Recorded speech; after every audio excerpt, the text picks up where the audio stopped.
evening, people. Hi, my name is Luis E. Cavazos.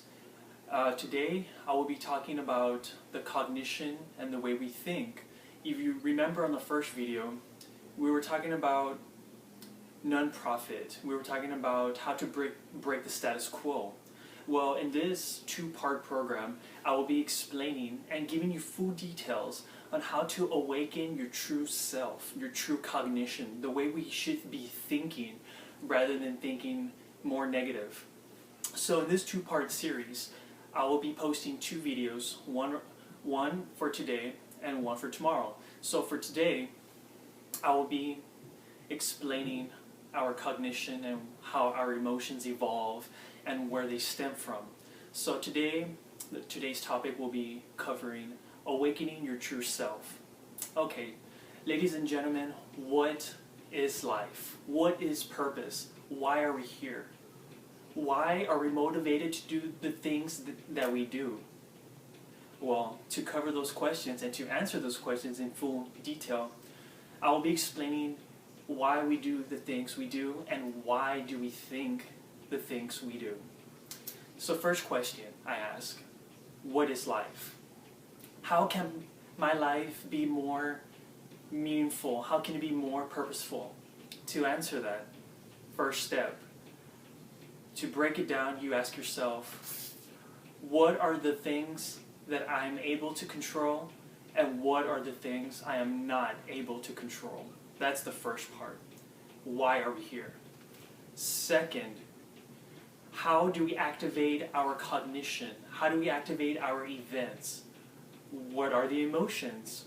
Well, in our brain, folks, in our left hemisphere, from my side, on the left hemisphere, we have neurons, known as neurotransmitters. Neurotransmitters is what evolves, known as mirror neurons. Those neurons channel each emotions throughout our brain. So coming from our occipital frontal cortex, from the eye, we pick up whatever we see from the world. So whatever we see from the world thus yields towards how we think and how we perceive things. For example, let's pretend we see a guy and a girl shopping downtown, for instance, in one of the suburbs. They see guys hooded. They see guys carrying weapons. They see gentlemen walking down the streets with materials that look pretty shady. Okay, definitely that sounds like, I would too perceive it like, oh my goodness, right away, our mirror neurons are telling us danger, danger, danger. Therefore, our sympathetic system and our fight or flight system kicks in. Oh my gosh, that's the first event. That's the first thinking. Second event is run away.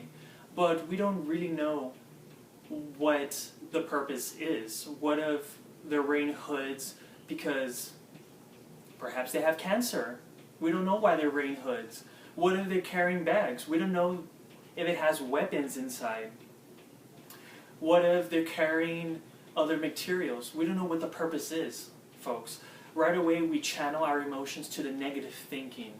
And you see, that's where our negative thinking yields towards judgment, towards low self-esteem, towards being critical to the world and to ourselves.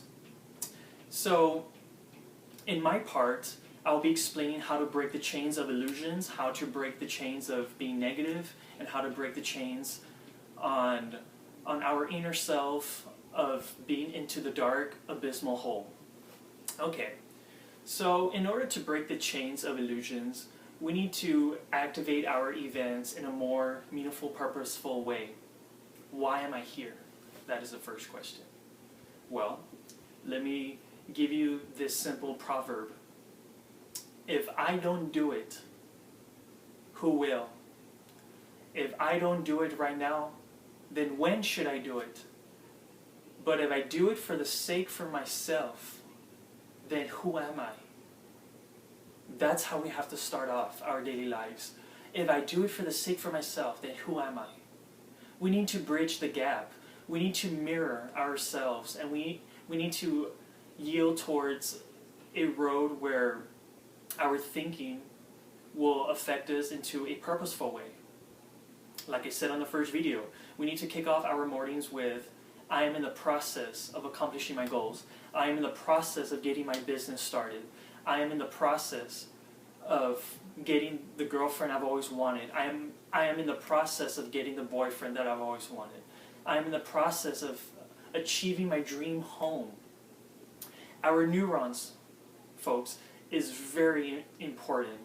Coming from a psychological perspective and coming from a neurofeedback perspective, I'm very intrigued with the mirror neurons. Studies have shown, and I've studied this with my professors, our neurons play a massive role in our brain. The mirror neurons is what transfers and translates how we think.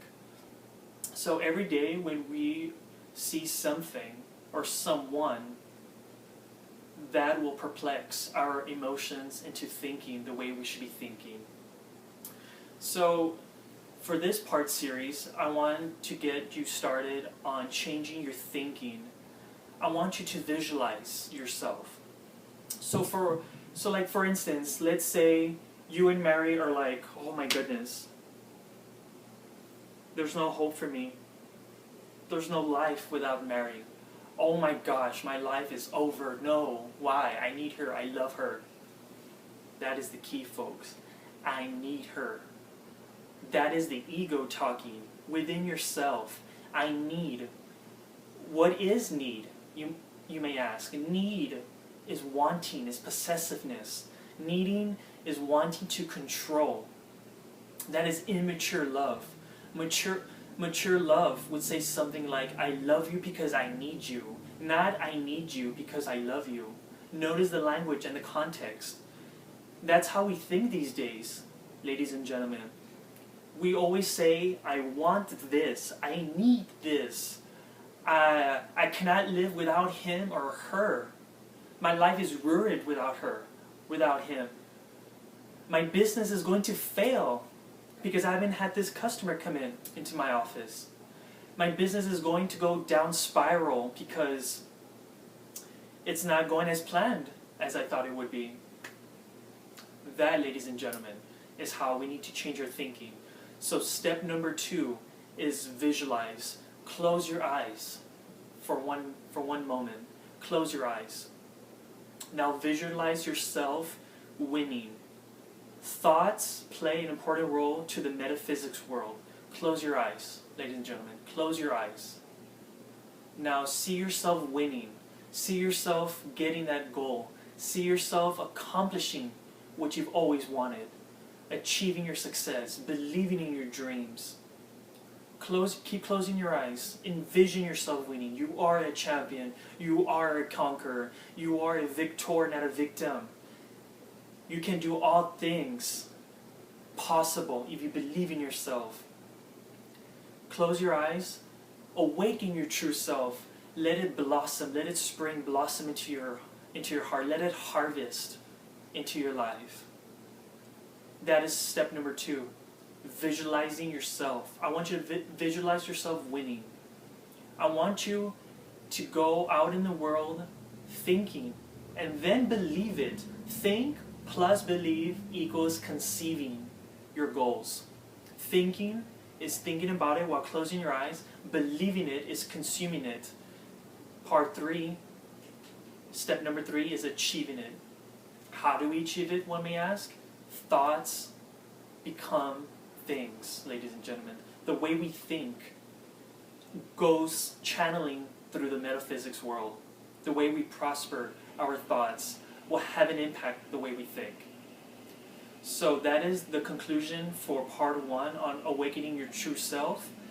There will be part 2 on how to get rid of the negative toxins from our thinking. Thank you, and I'll see you on part 2, ladies and gentlemen. Have a good night.